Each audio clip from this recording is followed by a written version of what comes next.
How are you, sir? I I'm appreciate good. you joining Happy me live. Monday. How are you? Good, good, good. Enjoying your choice of music. You know what? I have a giant list in Spotify and I just hit play and sometimes it goes good and sometimes it's not so great. But whatever. All Everybody right. needs a little Anyway, Mary J in the morning on Monday. what do we think of this? I want to start here. I'm excited. Seems to keep moving in a good direction. So, This is the first time I've seen a five on there. mhm. So that 15-year fixed is under 6%. Yep. And the Uh, conventional 30-year fix is Go under ahead. 6.5. So that's a big Yeah. improvement from where we were in the past 15 months. So, Yeah. I think I don't want to bring too much focus to interest rates because I think there's always a great time to buy a house. for sure. And we're going to talk about that here in a minute. So I would be cautious of people waiting on the interest rate to go down and just it's a Mm, great rate today. Yet I thought it was an interesting place to start. for sure. All right. Well, let's hit numbers real quick. So Fulton County, uh, just barely under 1,000 new active listings that hit the market in the last 7 days. We've been hovering right around 1,000 for the last 4 weeks. So I Hmm. think this. There's a comment in one of the articles that's going to say that it's a double-edged sword in a sense that it's a good thing we're putting more inventory on the market, and if we don't sell it, that's not a good thing. So obviously, it's got a flip side of a coin conversation around it, but it is good for the most part. Well, 129 said yes to the house in the real quick, last Brad, 7 just days. anecdotally, we're going into a holiday weekend, so I know a lot of people that are holding off listing until after Labor Day. So it'll be interesting to see what that number is next week. Well, we're not going to have a call next week because of Labor Day, right? But Right, right. in Well, two after, weeks. the first call is Yeah. Labor, right. But 129 went under contract, which is healthy for Fulton County. 262 are pending right now, which I'm not surprised that number went down because if you'll see, our closing number went up quite a bit. So obviously they moved from closing to pending. Um, Hold, withdrawn, and expired. These numbers are holding pretty high. And this is the last week of the month. And remember, every house that listed March 1st with a 6-month listing agreement is going to expire this week Hmm. if it didn't sell or cancel or withdraw or whatever they're going to do with it. Interesting to pay attention to. DeKalb County inventory went or new active inventory went slightly down. And to Mark's comment, it may spike in the next 2 weeks. But 76 said yes to the property. How consistent are these numbers right now? Yeah, I mean, almost exact. it's amazing. Which to me in July we were hitting 86, 96, 61, 83, 91, maybe a little bit higher, but not much. And I'm expecting these to go up because of the interest rate conversation. Hmm. 153 are pending, 131 closed out. My guess is a lot are going to close out, as we said, in this next 7 days. But 17 hold, which is higher than it's been, 55 withdrawn, and 23 expired. But this number is going to spike in the next 7 days. And then rounding out our three big counties, Cobb County's got 554 active, new active to the market, 86 active under contract. So they're holding strong too, right? And then let's see, pendings 153, a little bit down, but their closing number jumped. Hmm. So they went from pending to close. So that's a good thing. Closings at 186. And then same comment. We're going to see a spike this week in hold, withdrawn, and expired. And my guess is it's going to be a lot larger than you've seen in the past. What do you see in the numbers, Mark? Any comments? I just see consistency over the past month. Like the market is pretty steady right now. There's not a lot of volatility like there has been. Yeah, for sure, for sure. All right, let's jump into our discussion. So I think this is an interesting topic. Hmm. So when is a buyer contract required? And when new legislation comes at an industry, everything gets really tight. And I think the perspective of really tight was, oh my gosh, I better not ever show somebody a property unless I've done a consultation and had a buyer representation agreement and so forth. Yet I don't know that it's necessarily looser now. But NAR put this statement together where they said, what does working with a buyer mean? Hmm. And they said, under the proposed settlement, just marketing services to a buyer or just talking to a buyer on the seller's behalf, for instance, at an open house or showing a client's listing to an unrepresented buyer, does not mean you're working with a buyer. Correct. And if we were going to just take just a minute to kind of create some clarity around when you would show a property with or without a buyer representation agreement, I'll give you the first stab, Mark. What's your take? So for me, it's who do you represent right at that moment, right? If you're hosting an open house for someone, whether it's your listing or someone in your brokerage's listing, you represent the seller, right? So you're there to let anyone in that wants to see it on behalf of the seller. So you don't need an agreement for those folks. If someone in that house that sees that property says, I don't want to see this property, but I want to see the one down the street, then you'd be acting on their behalf, and that's when you would need an agreement. Okay. So let me throw a couple of scenarios at you. Sure. Uh, I'm in your database Hmm. and we've known each other a long time. And I call you and I say, Mark, my wife and I want to go look at this house. Will you show it to us? Hmm. Do you show us with or without a buyer rep? It depends on the house. Is the house one of my listings? Nope. Okay, then if it's not my listing, then no. I have to get something in writing. I think so too. I think you say I'm happy to show it to you, but meet me at Starbucks. I'll bring your favorite Starbucks. I only need about 15 minutes, just kind of do a consultation with you. Right. And from that point, I would go show the property after we had the consultation. I presented value, Hmm. asked you to sign, even if it was a 1 day or a one property specific agreement. Right. Um, so that I could give you advice and opinion in that process, right? Correct. Yeah. Otherwise, you However, cannot legally give advice to someone. no.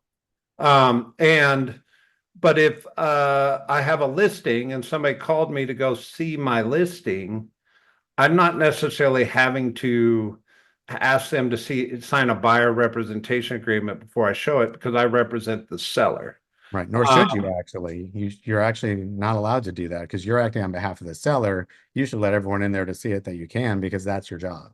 okay, now you can't show me your listing. So you ask an agent in the office to show it, or do you want a buyer lead? This guy called to look at my listing. Do you want to go show this buyer? Hmm. What does that agent do? So that agent can show that property on behalf of the seller. And if the buyer wants to do something with another property, that's when you get them to sign something. If they're There you just go. looking at that house, you don't need to get them to sign something just to show it. Now, if they view that property and decide they want to make an offer on it, then you have a conversation to have with them. Do they want representation or would they rather work directly with the listing agent?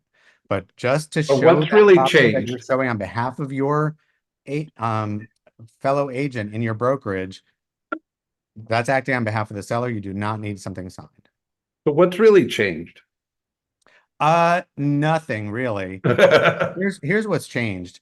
In Georgia, our law says that you're a customer unless you've signed an agreement to be a client. What NAR is saying is even though the lack of signing a brokerage agreement to make someone a client um, legally creates a customer, we still need to get something in writing because we need to outline how we get paid when we're working with that person. That's the difference. Yep. There you go. I think some agents are scared about Yeah, this. And I don't think you need to be. I think you need to do business as usual and get clarity around when you need to be having a conversation about representation. And just what's changed, Mark, is we didn't prioritize that conversation in the past, correct. and it needs to be prioritized now. Yep. There you go. All right. Record number of home deals collapsed in July. Um, and we could have a couple conversations here.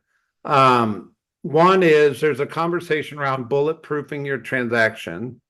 Right. And what I would tell you is you should understand this concept in every market. So what happens is a buyer gets excited, we go under contract on a house, and inevitably there's a moment of remorse in almost every buyer's journey of buying a house. Now, rewind multiple offer market, they were having to pay exuberant amounts of money for houses, and they were having a moment of buyer remorse at that time. Now, they get excited, they go under contract on a house. Interest rates are declining, so maybe they think that might be a bad thing. They should wait. Or in July, we might have changed presidential candidates, and that could have affected some consumer confidence. There were a lot of factors, but there's always that moment of buyer remorse in every type of market we're in. And I think what the professional agent does is front loads those conversations. Yeah, it's managing expectations, right? And the reason that bulletproofing the transaction is in the shift book is because this is a bigger conversation when the market shifts because buyers and sellers don't change their feelings as the market shifts, they lag behind. So you Yeah. have to really manage your buyers' expectations of what they're going to ask for, what types of repairs they should expect to see in this property, and what they can expect to get from the I'm sellers. Kristen. And then with the sellers, you have to manage your expectations with them that they're going to have to give a little bit more than their friends down the street that sold 2 years ago gave. Yeah. I mean, this could go on both sides, right? A seller could be like, take a really hard stance on repairs. A buyer could take a nervous energy to the table. This is where your professionalism and your guidance and reminding everybody of their goal. Right. Remember, seller, your goal was to get the best price in the shortest amount of time with the least amount of hassle. Buyer, remember, your goal was to buy a house for your family. This meets all the criteria. We got a great price on it. Whatever the dynamic of those conversations are. But I thought it Mhm. was interesting that there was a record number of home deals that fell apart in the month of July. Yeah, and I do think that, this type of conversation is a national conversation and hyper locally it could be different. And remember, we're a state that already had buyer agency. There are states right now that are experiencing buyer agency for the first time and buyer agency agreements. So because there's a lot of insecurity and lack of clarity around some of this stuff in some markets, I think that only adds to confusion and hurts the ability to keep a deal together. So I There don't you think go. in Atlanta we're seeing much different than we have seen personally. Yep. All right. Our next article is on CNN Business, and it says mortgage rates are falling, but here's what you should know before buying a home. I highlighted this one statement in the middle of the article that says lower rates could give home buyers more purchasing power. That's a good thing. However, they could also lead to more intense competition for homes on the market, driving record high home prices even higher. Right. So there's an old adage that says, when's the best time to plant a tree? And the answer is always 20 years ago. However, the second best time is to today, right? And in Mhm. real estate, you could apply the exact same analogy of When's the best time to buy a property? 20 years ago. Second best times today. And the challenge is, how do you validate that statement? Because somebody might be saying, oh, I'm going to wait for the rates to go down to 6 on the 30-year fixed.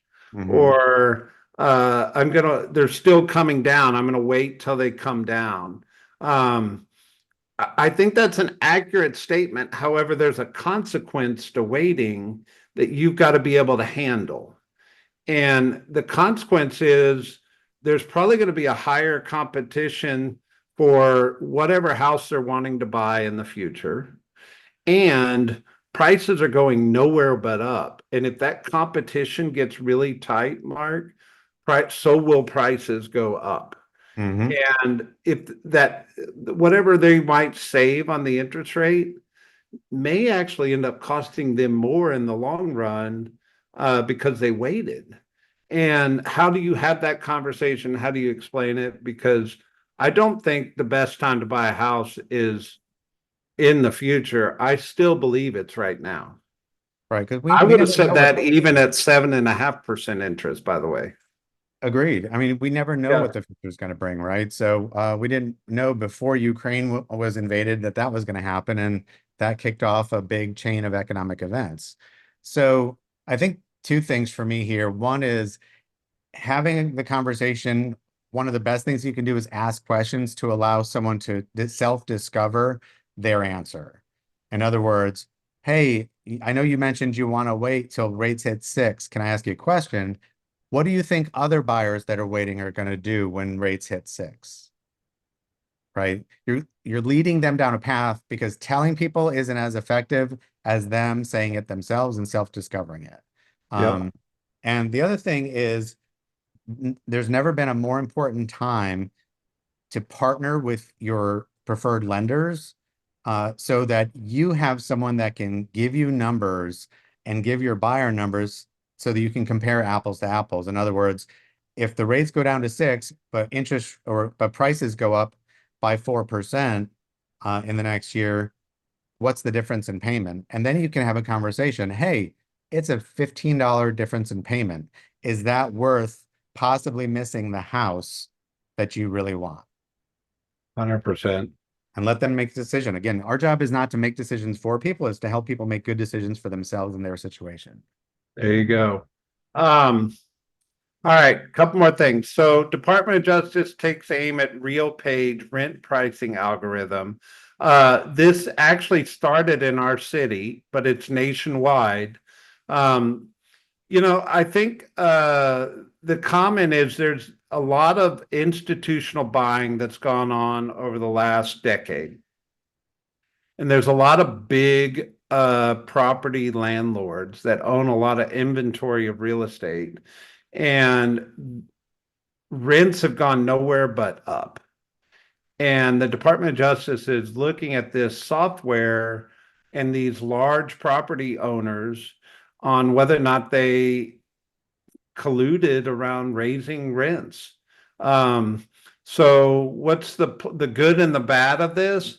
Um, the good is there's probably a focus by the government to make sure that there's not rent gouging going on.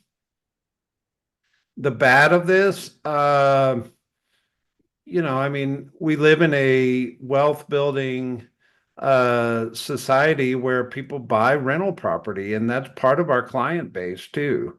So are they affected by this? Not necessarily, but they're certainly going to be affected by what the comparison of rents are in our city, right? And if rents come down as a result of this, if I own one rental house, it could affect me in one way. It's just something to be aware of, right? Mhm. Any other thoughts on it? Well, just that, we're in the age of big data and companies are out there using big data, but a lot of them aren't thinking about the impact on things like antitrust legislation and the potential impact on the market when they're just trying to get information, right? And trying to maximize their investment. And I think this is an unintended side effect They may not have been colluding, just like realtors weren't colluding to keep commissions at a certain rate, but the net result could possibly create an antitrust situation. There you go. All right. Metro Atlanta house home supply rises for eighth consecutive month. I think this is that double-edged sword, Mark, we were talking about. Like this, it's a good thing that inventory is going up. Remember, we were on this call not even a year ago begging for y'all to go out and list houses. We Hmm. needed inventory to help with affordability. The challenge is um, demand slowed down, so inventory kept rising, which by and large was a good thing because it should have brought prices down or price growth down, which it did. But what's happening is the declining interest rate environment may actually be a great thing for demand, which we'll be excited about, but it'll cancel out any effect of affordability help, meaning Right. prices are probably going to go up if demand increases. Right. And is that good or bad? Depends on what side of the fence you're on, right? Well, it's interesting to know too that even though supply has gone up consistently for 8 months, we haven't seen a downward effect on prices really. No, we've seen a flattening effect, but not a Yes, downward effect. correct. I'll just pull up our demand real quick. I mean, our supply. That's days on market. Here's our inventory right now. Hmm. So we're sitting at 3.8 months. And a balanced market by definition is 6 months. I've always made the statement when we go north of 4 months, I think it affects prices. So we're kind of getting to where prices could be affected. Hmm. But if demand kicks in with this declining interest rate environment, I actually expect this to flatten out or come down maybe over the last half of the year. Right. Well, and also remember, traditionally, fewer people list in the fall and winter over the holidays than they do in the spring. So it will be interesting. Yeah. And this article really speaks to affordability. Says home prices are surging faster than incomes. Here's where it's the worst. The good news is Atlanta's not in the top 10 where it's the worst. I believe we're a thriving real estate environment, and we don't have crazy price appreciation. We have healthy price appreciation, but we don't have crazy price appreciation. So the challenge is incomes aren't growing at the same rate. And it just is making affordability get worse, not better, which was the whole goal of raising interest rates and hoping to slow the housing market down so prices would come down. But prices are not coming down, and incomes just aren't growing at the same speed, right? Right. It just means there's not help on the horizon around affordability. Correct. So, Mark, I want to ask one question, Yeah. and I'm going back to a previous article. When do you think's the best time to buy a house? Right now. Here's the Yeah, reason. Because right now we know what the market conditions are today. Again, you never know where they're going to be in 1 month, 3 months, 6 months. We have an election ahead of us. We have market forces happening, interest rates changing, which could drive up demand, could make it more competitive, could drive prices up. So if you're on the fence about buying something today and you're not sure if something changes, you'll still be able to afford to buy, get in now while you can and worry about refinancing later. Most lenders are still offering a no bank fee refinance within the next 2 years should rates go down considerably. But you can't take advantage of appreciation if you don't own property. yeah. Uh, I'm going to go out on a limb and give a strategy prediction. I think October and November are going to be the absolute best deals to buy real estate. Absolutely. I think you're going to have a great interest rate. I think you're gonna have homeowners that are frustrated, their home hadn't sold. And I think prices will stall during the election cycle. And if you were gonna buy a great house for a great price with a great interest rate, I actually think strategically, it's probably gonna be October, November timeframe. Well, and right now there's uncertainty because of the election. Yeah, so it's So September too, take right? advantage of that. September, October, and first week of November until election day, there's uncertainty. Uncertainty creates fear in sellers. So if their property hasn't sold in the first week, they're going to want to get that property sold. So now more than ever is a time to take advantage of that fear and leverage it for your buyers so that you can get the best deal possible for them. And from a negotiation strategy, I might even say be a little more uh pushy from a buyer's perspective and see, because I think the opportunity is probably a 90-day window right now Mhm. before demand really takes off. And again, I think it's really important to know your data. So look in that particular area, in that particular price range, how many people are there out there making offers in the past 90 days? And how many are under contract right now? Because that's going to give you a sense of the buyer pool that's out there. And chances are today it's smaller than it's been in the past 2 months. So just understand, like, the smaller that number is, the more leverage you have as a buyer's agent to get a good deal for your client. There you go. All right. Any last words, comments, thoughts, questions? I Anything we just think covered it's a great today? time to take advantage. So, take advantage of people's concerns and fear around the election and around the uncertainty of rates and supply and make it work for your clients. Yep. And the only last comment I'd make, and I keep making this comment, Mark, is the interest rates on this FHA and VA and 15-year fixed. But we need to wake up as an industry that these are great loan products Mhm. and not shun them from the seller side, Right, because they may be affording a property because of the interest rate an FHA brings. right. Um, The biggest issue with if it FHA and qualifies, VA right? is habitability. So if the property that your clients are looking at doesn't have any habitability issues, in other words, broken windows, blocked doors, unsealed floors, things like that. If you have plywood and nails sticking out of the floor, probably not an FHA property. If your property's in good condition, FHA, VA all day long.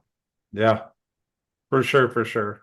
So anyway, it's exciting to see a 5 on here for the first time. Absolutely. There you go. All right, guys. Happy Monday. Go Thanks, sell bro. some. Bye.